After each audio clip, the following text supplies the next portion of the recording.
Bible to Song of Solomon. And, if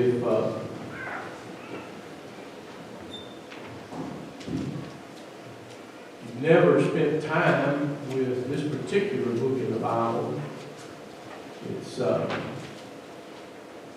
it's one of my favorite books, because who doesn't love a good love story?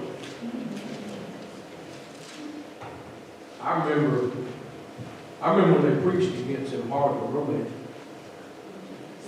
They preached against them. Well, no, and you know what happens when you preach against something like that? Somebody's going to have one.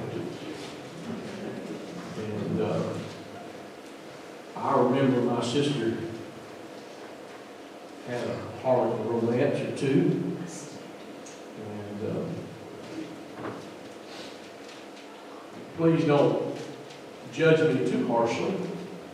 When I run out of what I need to read, I was known to go hunt a book up of any kind, really. I remember reading one of those hardcore romances. And there was probably a good reason. There's some good reasons in there why I went over and preached that. But everybody likes a good romance.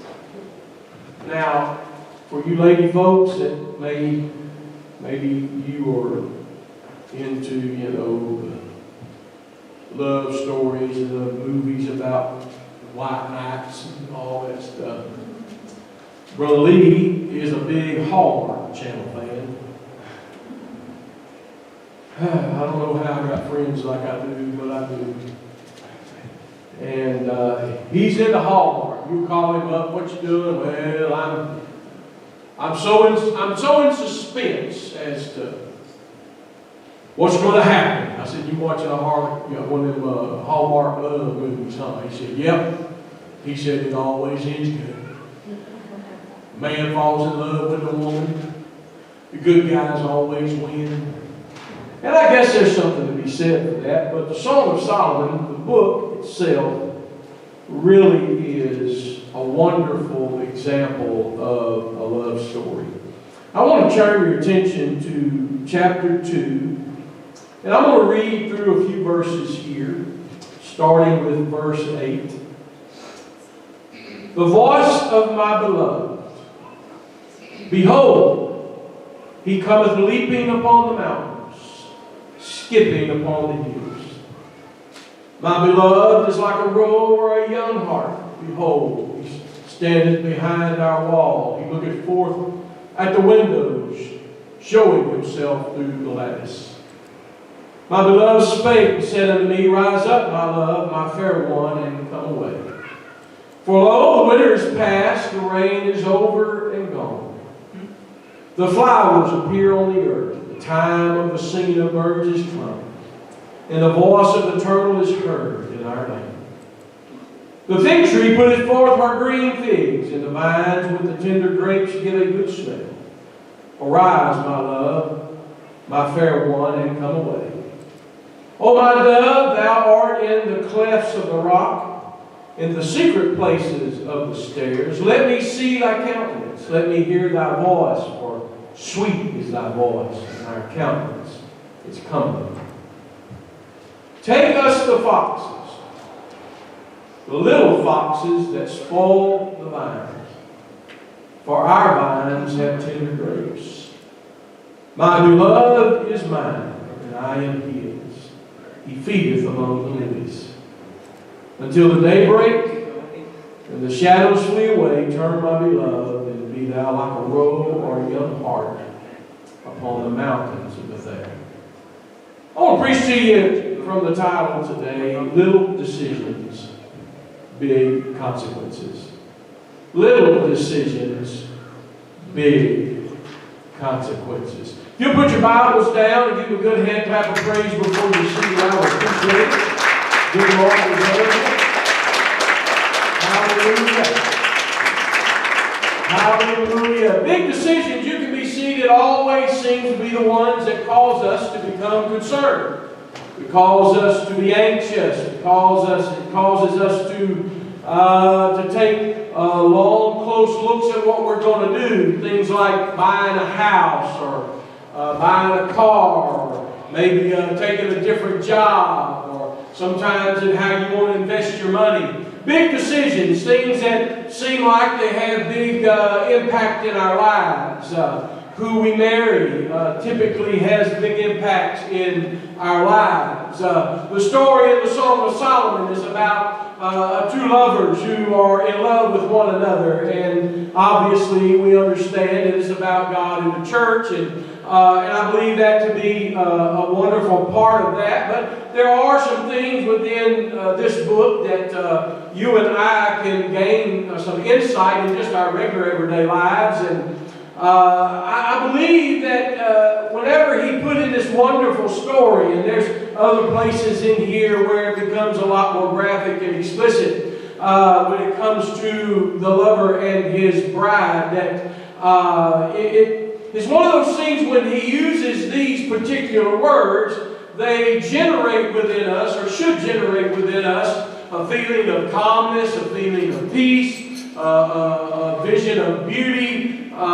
He wrote these as a letter to his loved one, and he gives some great insight as the countenance and how he felt like she looked, and all of this stuff. And what a great way to say I love you. I know that if you've ever dated or gotten married or thought you was going to get married or had some form of a love life, and sometimes it's not the easiest thing in the world to write a good love letter. I can remember some of you young folks, y'all have no idea what writing is. Y'all just text y'all's letters around. However, back when I was growing up, when I was growing up, didn't you have a pager? I couldn't even page somebody a letter. You had to write a letter, get you a piece of paper and a pen, and get to writing. And then you had to put a stamp on it and mail it across the country. Yes. I wonder if we had lost a little bit of understanding, because sometimes you'd write something today, mail it, get a phone call tomorrow, and it was too late. You done mailed the love letter, and it should have been a Dear John letter. And I understand what the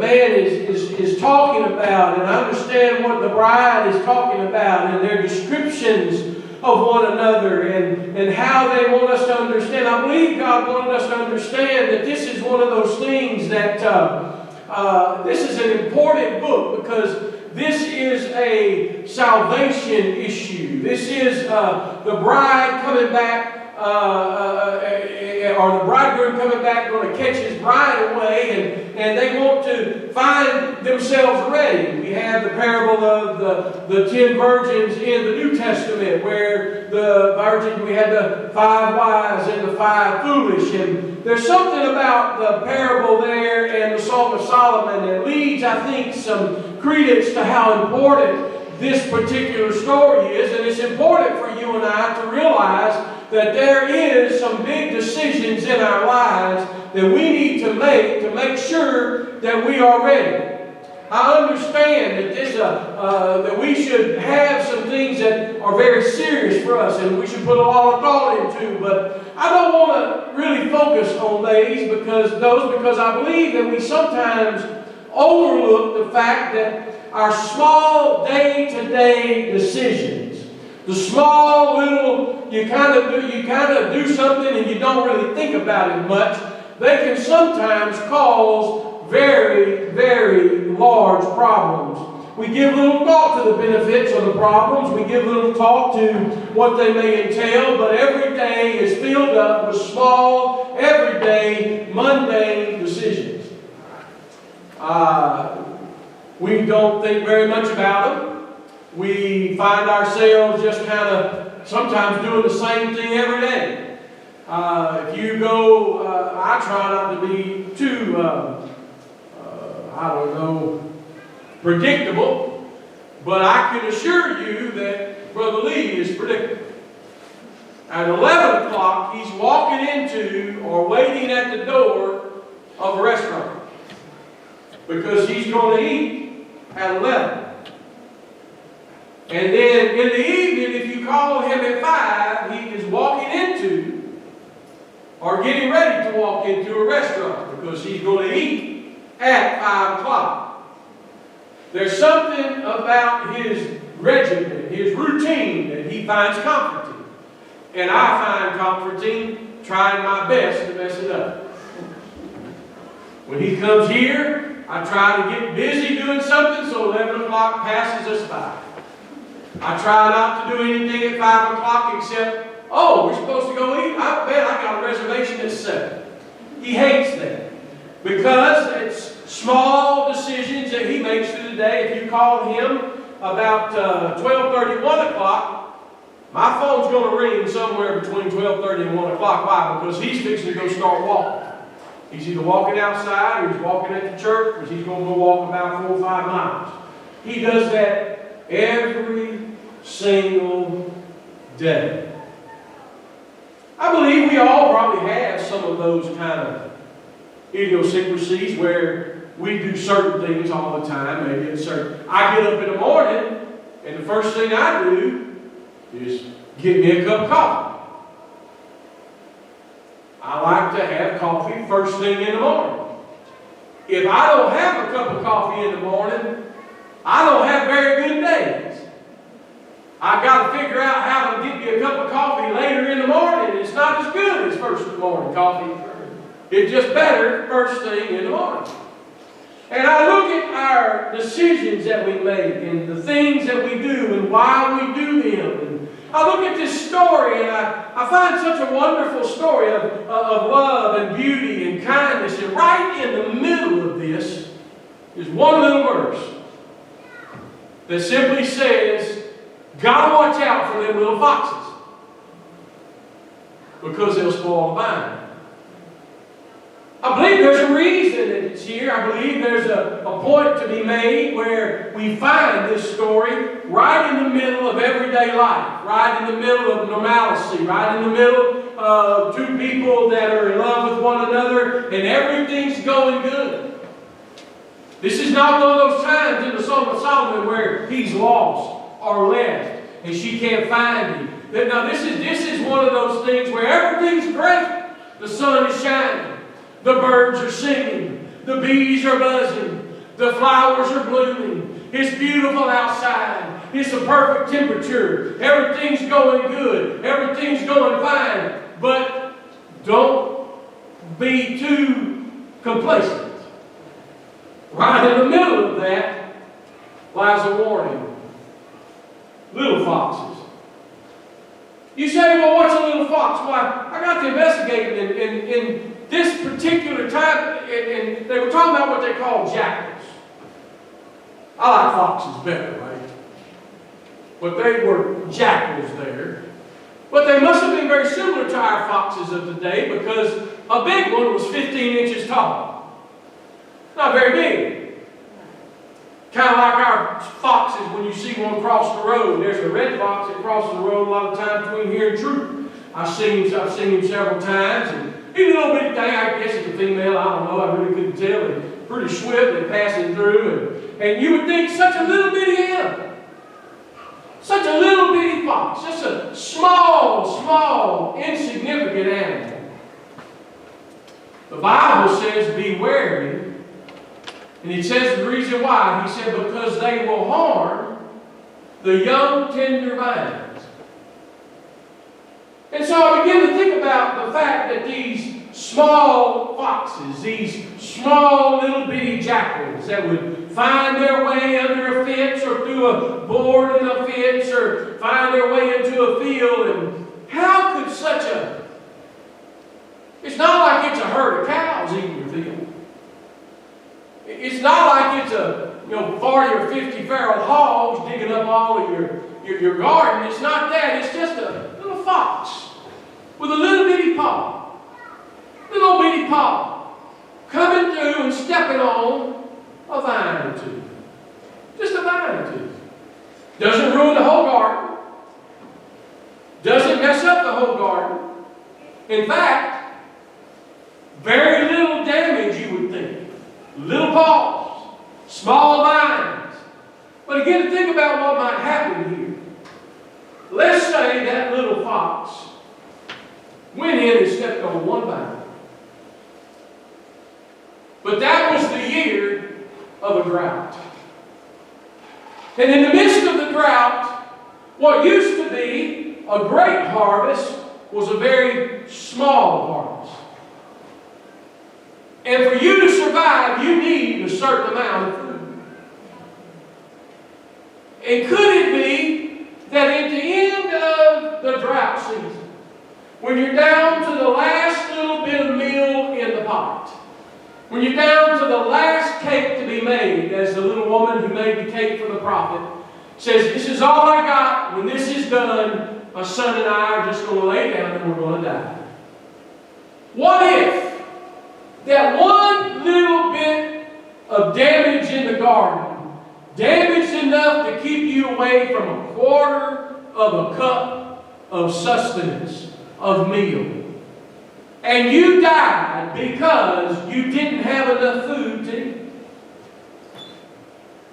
You would say to yourself, well, in the beginning it didn't look like much of a damage. Little bitty damage, little problem. But I can assure you, while you're taking your last breath, boy, are you thinking bad thoughts about that little fox. Because you understand the problem started way back there with the little fox. I look at our day-to-day questions. I look at the story, our day-to-day lives. And this is a love story. And this love story is about true love. This is about the moon and the stars aligning. This is perfection. And in this true love story, there's a possibility. There is a possibility that a small problem is going to get inside of this beautiful story and cause some damage. I begin to think about the fact that in the midst of this, what really is being said here is that there's a small, tiny, sinister, little miracle-stealing thought, idea, question.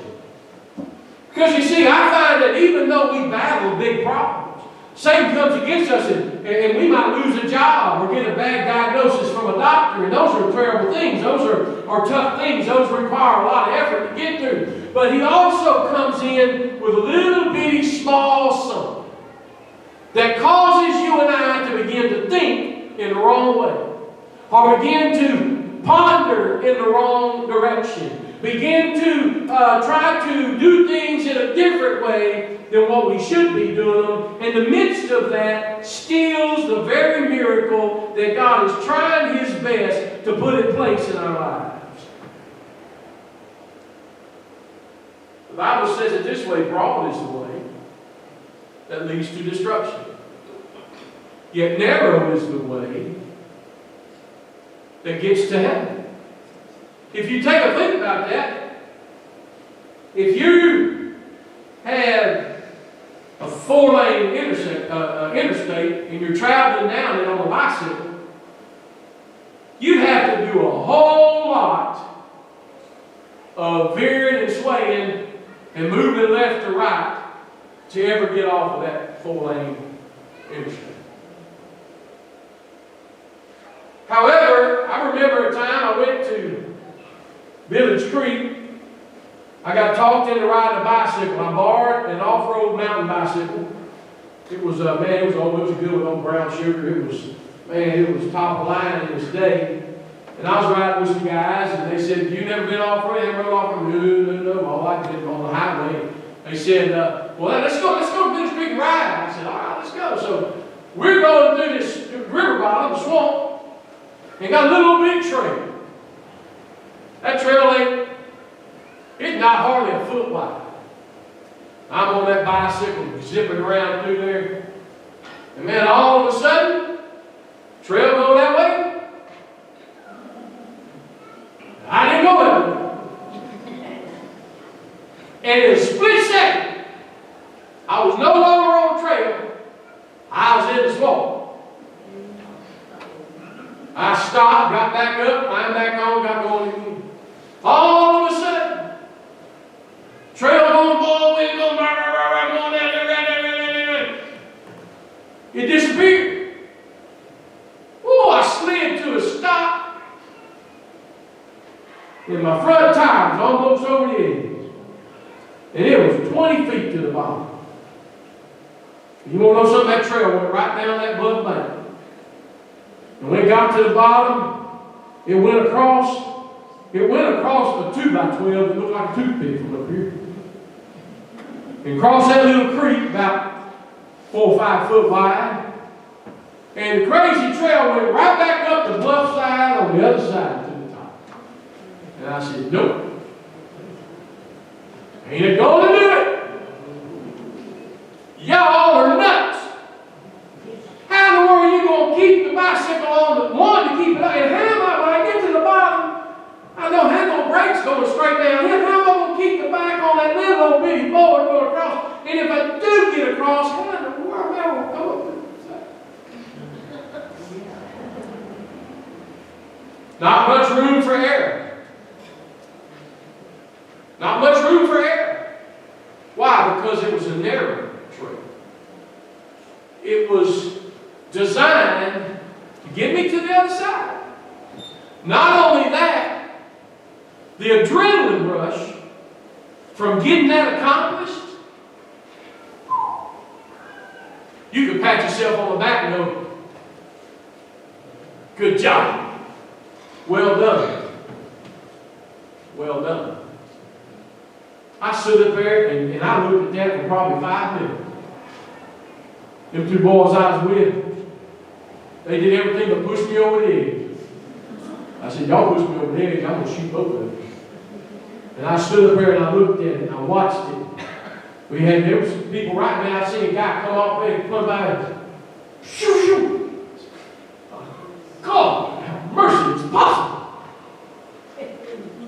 So I began to talk myself into, said, I'm going to die.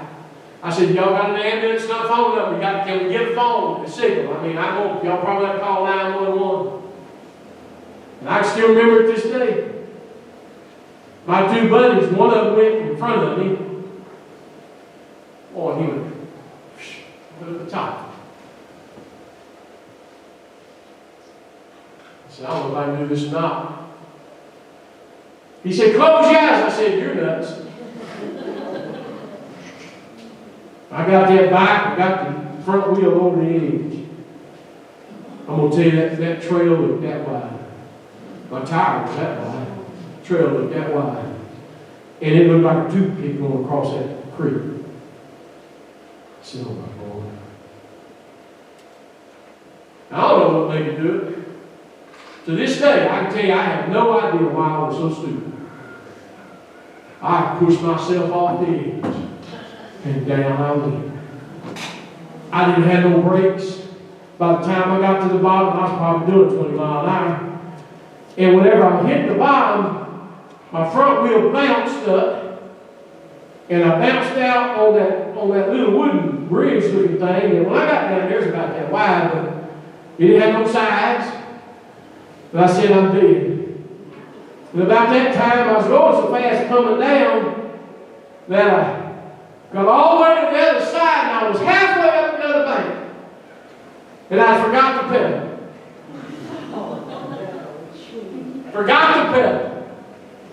And I come to a stop. Almost to the top. And I rolled right back down to the creek. And then I had to push back up. There was no way to get enough momentum to come out. They laughed at me. You say that's a funny story. It was a funny story. I did go back and do that particular trail again. Second time I made it. But the difficulty of trying to get that narrow path not only took some thinking about, it took some building up some courage. And when God tells us in this book that broad is the way and many there be that find it, it's an easy way to go. Everybody can go down that particular road. But whenever it comes to living for God and how narrow it is and how small it is and very little room for error, you have to pay attention. You have to think it out. You have to pay attention as to what's around you. You got to make sure that you know what you're doing and how you're going to do it. And then you've got to have some serious trust and some serious faith in what God can do for you to get you through this life that we're living. Why? Because if you don't remember to trust Him and you don't do your part, you'll fall right back in the same problem you come out of. And there's something about making big decisions that we seem to see this. It's the small ones that are more important. You see, I wasn't going to die in Village Creek. I thought I was going to die. The worst that might would happen, I break a bone. At the worst, it was just a bicycle train. So me making that decision took so much, and it wasn't even an important decision.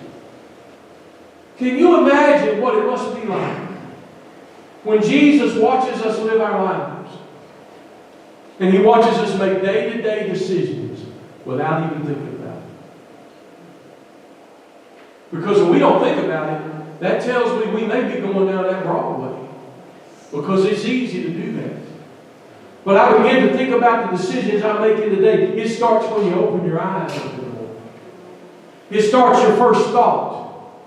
Thank you, Jesus, for giving me another day. Or what am I going to do today? A decision to either think about Him or think about today.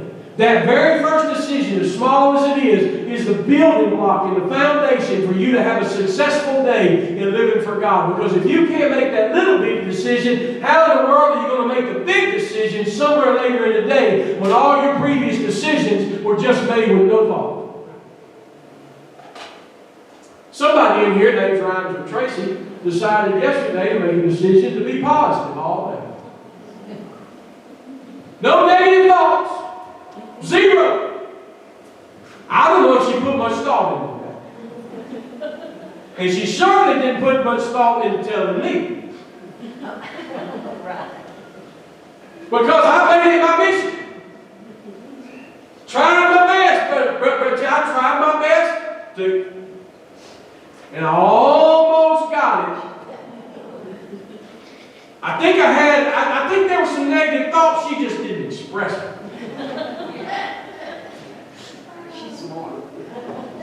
But you say something like, well, I'm going to do this for God today. And sometimes we make the decision without doing a lot of thinking. It's kind of like praying for patience. Better be careful when you pray for patience. Understand what you're praying for. Think about it a little bit. Because He teaches patience the way patience is supposed to be taught. Forcing you to have something. When it comes to trusting that God's going to do something for you, you can say it all day long. You just mouth it all day long. I believe God can do anything. But let the problem come to your doorstep and see how hard it is then to trust God. Because you see, sometimes day-to-day life builds up over time. And we give little thought to every little small. But look, little foxes, false teaching, itching ears, remove the growth of His love and keeps us from experience that beautiful harvest in our lives. Everything's going good. God's treating you right. You're being blessed. The sun is shining. And then all of a sudden, you hold a conversation. Well, unbeknownst to you, you didn't really pray about it. You didn't think about it. You didn't investigate. And you read something on Facebook that said God's a woman. Have to reach out there and grab them. There are some folks that believe that. And because you have an itching ear, because you haven't thought about it, because you haven't prepared yourself and put on the whole armor of God, you hear that and you go all of a sudden, because you're mad at your husband or you're mad at your mama, got mama issues in some form or fashion, or daddy issues in some form or fashion, and you say, well, you know what? God must be a woman, because I'd like that a whole lot better if God was a woman. And just like that, now you have this, you say, well, I would never do that. Oh, may not be God's a woman. But what about that little bitty conversation that happened like in the garden, where God says, if you eat of the tree, you shall surely die. And Satan comes along and says, but if you eat of the tree, you shall not surely die. One word, one small little bitty word, negative word by the way, not die. Cause you and I to be living like we're living. That wasn't very big on the surface. It wasn't big to Eve whenever she made the decision. Why? She didn't think about the decision. If she would have thought and understood that I'm going to have to understand God's Word was what He told us. He said specifically, don't eat of that tree, or you're going to die. So how would anybody, after being taught and talking to the Creator Himself, you notice I said Himself. Actually, the truth of the matter is, God's neither male nor female. He's just simply a spirit. We just identify Him as God, as a He. Why? Because He came back wrapped in the flesh of a man. Truth of the matter is, He had to do that because of the purity of the blood that was flowing through His veins. If He had come back as a woman, He could not have had that happen, because physically and scientifically, a woman cannot have the pure blood that Jesus had. It's always going to have the wrong chromosome. We want to have some fun, take a little time to investigate that. It'll open guys a whole lot of stuff. But because that God wrapped in flesh came back, He's given us the example all the way back in the garden. Be careful what you do, because one little bitty word, one little bitty thought, one small fox will spoil everything you worked an entire life for if you're not careful.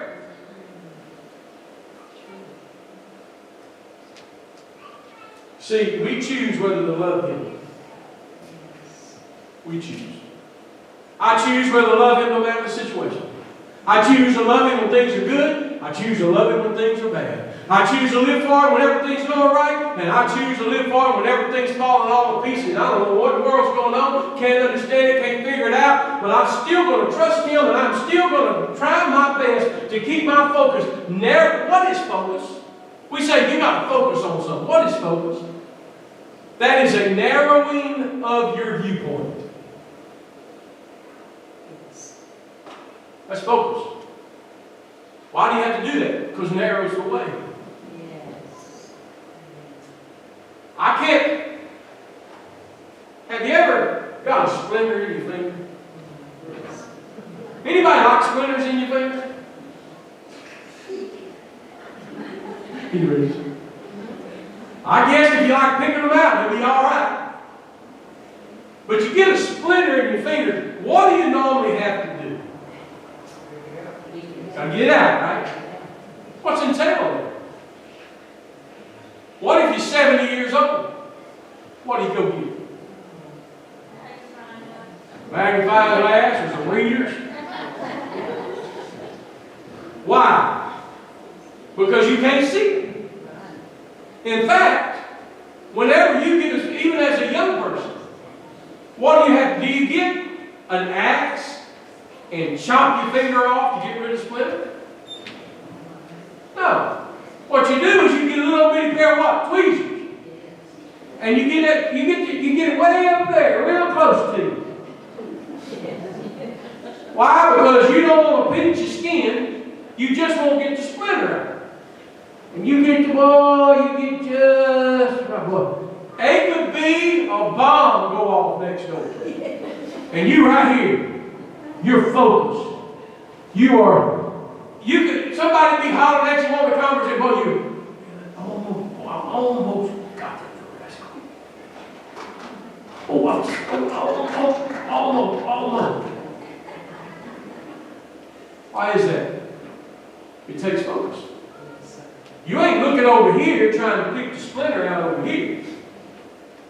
Why in the world then do we live for God? focusing on all the other stuff when we should only just be focused on Him. The more I focus on Him, the better my life goes, the easier it is to live for it. All the stupid stuff that we get upset over in life, and you know you get upset, and let me tell you something, you get upset over something in life, it's normally stupid. Amen. Oh, but you no, it's stupid. It's stupid. Stop pointing at your wife. I didn't say they were stupid. I just said the situation. Why is it? Because if it don't affect your salvation, then nothing else should matter. I don't care whether you choose to take silly juice or not. Don't bother me one way or the other. Whether Randall ever gets a dose of silly juice, it doesn't bother me one bit. Why? Because it don't make a dime's worth of difference when it comes to whether or not I'm going to get to heaven.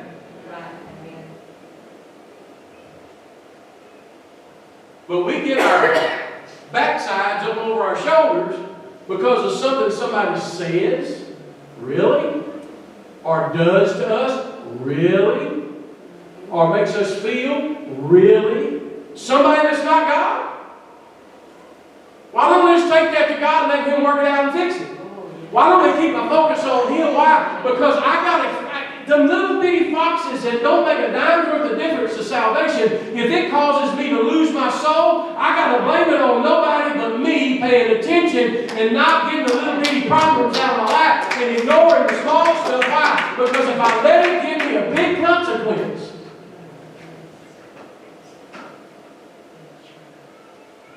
And I can assure you, the Bible says this way, choose you today who you going to serve. Doesn't say I choose for you. It says, Sheila, you get to choose. For you. You alone. It says, Sullivan, that makes me feel good because, see, I'm lying. That's Sister Jeanette back here. Old pastor, my old second pastor, Sister Pastor, my here. Says, Sullivan, it's good to have you here this morning. I can let you play the piano and do all the singing later.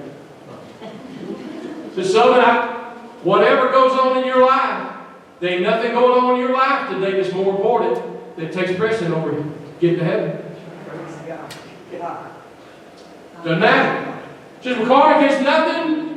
Jeff being in rehab, it's a problem. It's a situation. It's a challenge. It's an issue. It is not important enough to get your focus off of Him.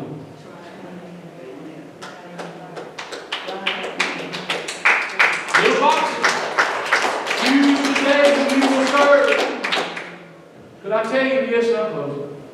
Our vineyards, our lives, our love stories, because that's really what our day-to-day decisions are all about, right? We're writing a story. And the real truth of the matter is, we're writing a story just like the Song of Solomon, between He and I. Between God and me. And when I read the love story here, He gives me an example as to what it should be. And have you ever read it and have you ever noticed? Even sleep is not important.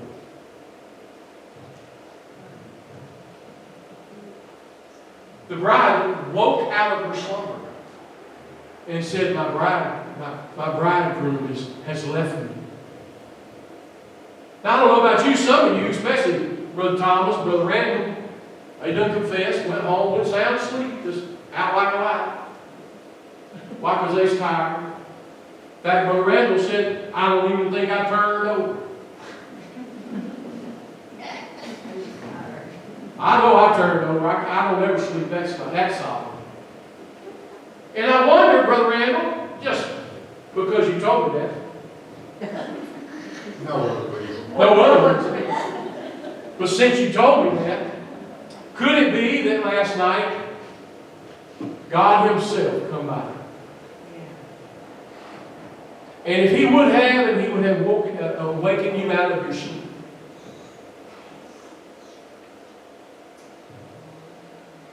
What will you do? Because we all get tired. We all need sleep. It's something we have to survive. Well, you know what I found out? It's a whole lot better life whenever God wakes me out of my sleep. If I'll spend just a few moments going, God, I don't know why you woke me up, but if you got something you need to talk to me about, I'm listening. The bride in the story run into the streets, begin to search for him. Instead of sleeping, instead of doing what is natural and normal and would have made the most sense, and run and even went to the watchkeepers on the towers and said, have you seen my bridegroom? Have you seen my lover? I'm looking for him. I can even smell where he's been. He's got to be here somewhere. I'm searching. I'm looking. None of that makes sense to the normal man. It's the middle of the night, baby. You're supposed to be in a house, asleep. But Jesus comes by and taps you on the shoulder at 2 o'clock in the morning and says, if you'll just wake up, I got a little gem, I got a jewel for you that I'll give you that's going to help you through tomorrow. Because tomorrow, you see, I see what you're going to go through, and I'm going to give you something to help you. I'm going to give you something that will get you through. But what happens when you make the decision to take another spoonful of NyQuil? Or another dose of melatonin? Or another shot of moonshine or toke? Whatever it is that makes you sleep. And you ignore that voice. One little decision. You know what it just did? It affected your tomorrow. Because now you don't have the ammunition needed. You don't have the protection needed for whatever you're going to go through tomorrow because you chose to not listen to His voice. And every day, He's constantly in our lives. Why? Because the Bible teaches us He's omniscient, omnipresent, and omnipotent. He is everywhere, all the time, knows all things. Which means right now, He's standing here with me, and He's trying to make sure that He gets into my thick skull, whatever it is He needs me to know. And if I don't hear Him, and I don't listen, and I don't choose to listen, I choose to take this Bible and open up and study. I choose to go to commentaries and figure out what this word has to say. I choose to pray. I choose to fast. I choose to do those things. Why? Because I understand that I have to stay focused. Because all these little bitty decisions that I make every day can add up to big, big, big consequences. And I don't want to stand in front of Him one day and even be able to tell Him, you know, I did a whole bunch of stuff for you, and hear Him say, but I never knew. That's a big consequence for a bunch of small decisions I made and didn't make them right. And all I do is look back on it and blame myself because I'm the one who made those decisions. Nobody forced me. Somebody asked me, how do you get people to live for God? I don't. If you think I got fire to make you live for God, you're an idiot. Ain't no way. I can't even tell you what to eat or drink. If you don't like Dr. Pepper, I can tell you all day long you got to drink Dr. Pepper, and you're not going to drink Dr. Pepper.